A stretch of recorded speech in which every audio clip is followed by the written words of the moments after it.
Welcome back to my channel. It's Candace with the K here, where I normally talk books, beauty, and kicks. Today I am talking books. This has been a hot topic book since it was released. If you are a fan of the Bravo universe, particularly the Housewives metaverse, you probably have heard of this title. You've probably heard or read excerpts from it. And so here we're going to talk about it. All right. So if you're interested, please keep watching. If you are a fan of all the Housewives, okay, I don't watch all of them, but I'm a fan of majority. So I'm in the majority, but I don't watch them all.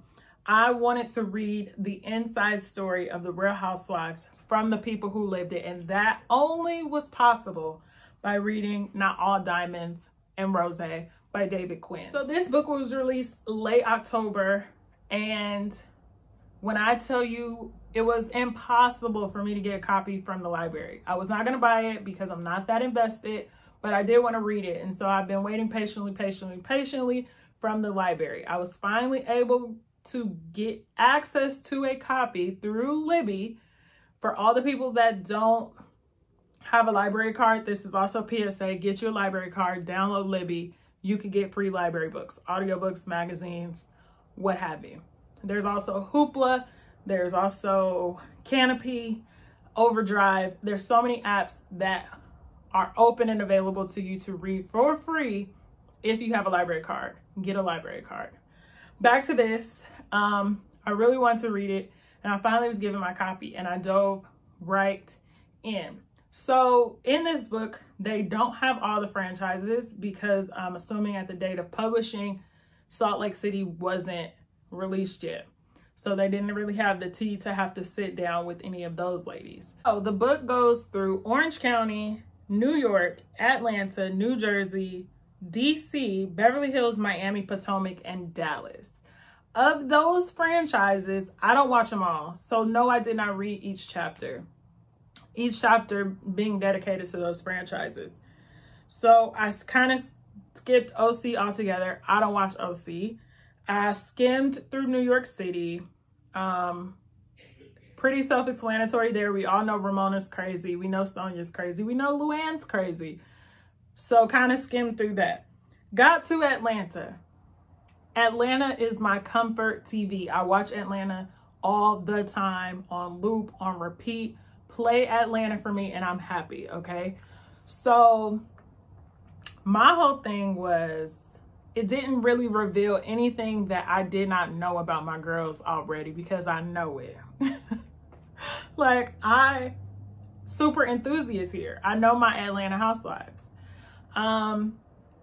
It doesn't need to be said, but could be said that Nene made the show, and Nene makes the entire franchise and all franchises. She's the one that's got us all interested in housewife franchises, period.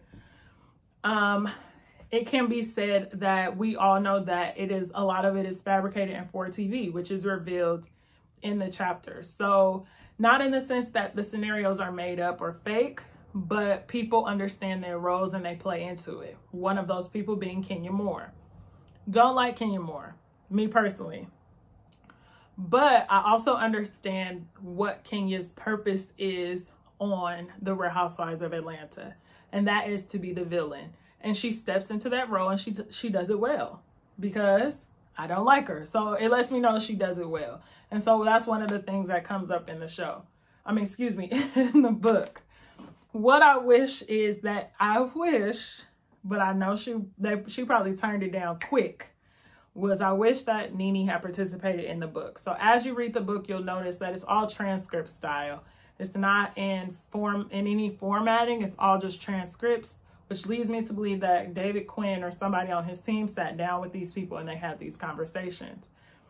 Wish Nene would have participated, because I'm certain that her insight is bountiful. Okay, she has all of the tea on the formation of this Housewives franchise, because she was so instrumental in putting it together. Wish she would have participated. I also wish that Portia would have participated. I really like Portia. I really do. Do not like that she did this little spinoff because it's painting her in the most terrible light. But I do like Portia, and I wish she would have participated in this because she also has great insight. I am in probably like my third rewatch of Atlanta since we've been on quarantine. And the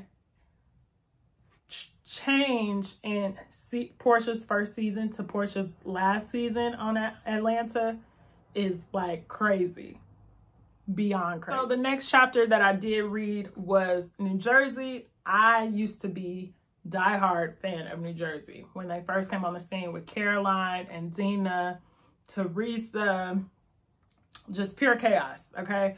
And it kind of talks about that. So we all know Teresa is a menace. Nothing more to be said. She's a menace. But she was also very influential in putting eyes on this franchise. So I respect it. And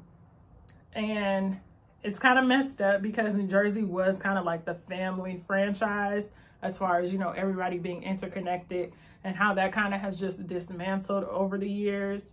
Although their last season was a good season in my opinion for them. But again, a lot of the book is just giving you a behind the scenes of what took place and not really telling you more to the story, if that makes sense. Yeah. I then read Beverly Hills, which I'm on the latter end of joining this franchise. I didn't start watching Beverly Hills until Garcelle joined, and then I went back and watched previous episodes to then speed me up to where we are today. And again, nothing being revealed here. We do notice, or they continue to explain how Lisa Vanderpump was being a puppeteer in all of the mess, things we know. Brandy being a mess, things we know. I think the silencer, and probably the one that's really messy and that we don't know really, is probably Kyle. And I think nobody really talks about it because she is now deemed like Queen of Beverly Hills, but she's probably messy and we just don't know it yet. I get that gut feeling from her, and not even messy in the sense to take people down, but just messy to be messy. Gotta watch her. Lisa Rinna, mess. Like Beverly Hills is kind of like a mess of a cast, but I like to see their lives, if that makes sense. Not necessarily their drama, but their lives. I don't think that makes sense, but it makes sense to me. I skipped Miami, and then I read Potomac. So Potomac is another one that been there since the beginning. Oftentimes I also rewatch that. That's comfort TV. But they don't really have anything that needs to be uncovered there. Like literally this book is just another vantage point to these incidents, but doesn't provide a different perspective, if that makes sense. You can watch the show. Between the live raw footage and the confessionals, you get all of that from this book. This book was kind of like an extended confessional. It gave you each housewife who chose to participate's experience, their view, their vantage point, but nothing more. It included some of the producers, in which they don't really offer anything either because they are not supposed to have any hand in what gets played out on TV. They can tell you that, yes, that was a chaotic day because Teresa decided to flip the table. Or they could tell you like, oh, we were very, nervous about whatever was happening. But it doesn't really tell you much else. I